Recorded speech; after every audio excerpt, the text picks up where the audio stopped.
Hello and welcome to another $2 movie review. Today we are checking out The Shadow, starring Alec Baldwin. Who knows what evil lurks in the hearts of men? Rated PG. This film is directed by Russell Mulcahy. He's an Aussie film director who's done stuff like Highlander, and it's also written by David Koepp. And he's known for writing films such as Jurassic Park. Let's find out if this is worth $2. The Shadow. I've got to be honest, this movie wasn't terrible. It wasn't completely awful. Whether or not it's worth $2, I'll let you know at the end. But before that, we've got to discuss the plot of the film. For some reason, the credits are played on a screen that's slightly smaller than the actual full screen, which it cuts to straight away after the credits ends. It was very jarring. I found out there was a whole bunch of stars that I didn't know that were appearing in this, such as James Hong, Sir Ian McKellen, and Tim Curry. James Hong is only in the very first scene and dies almost immediately. Spoiler alert. We're introduced to the main character, Lamont Cranston. In this scene, he's called Yinko. He has somehow corrupted himself and become an evil warlord in the middle of Tibet. Cranston, or Yinko, is taken away to this hidden fortress or a temple run by this very mysterious character called Tulko, who tells him that he has to redeem himself, but in order to redeem himself, he has to learn this set of special skills and fight evil from the world. We get a bit of a crawl going, which explains what happens during those 7 years and where he ends up going. New York in this movie is very much like Gotham City in the Tim Burton Batman movies. A lot of the sets, a lot of the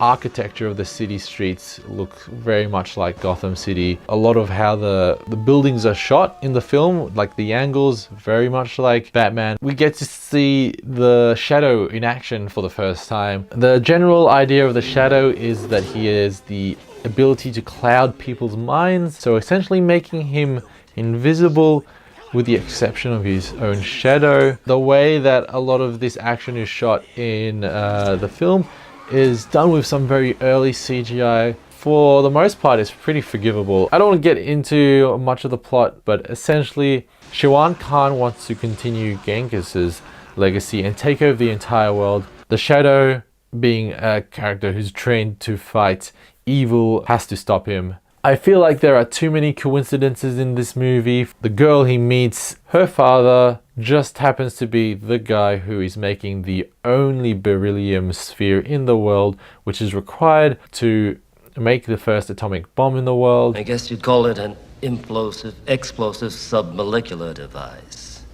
Or an atomic bomb. Hey, that's catchy.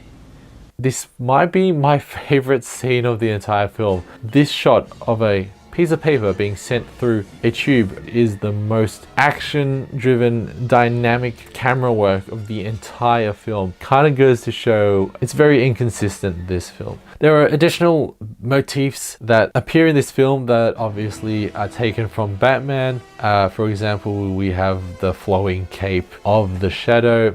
We have his ominous shadow as well, which is common in a lot of the Batman films. Another negative aspect of this film is the lack of choices that characters have to make. Basically, the most interesting character arc was probably what happened in the opening scroll. And then essentially he's just fighting evil. There is no choices that he has to make. You have no choice.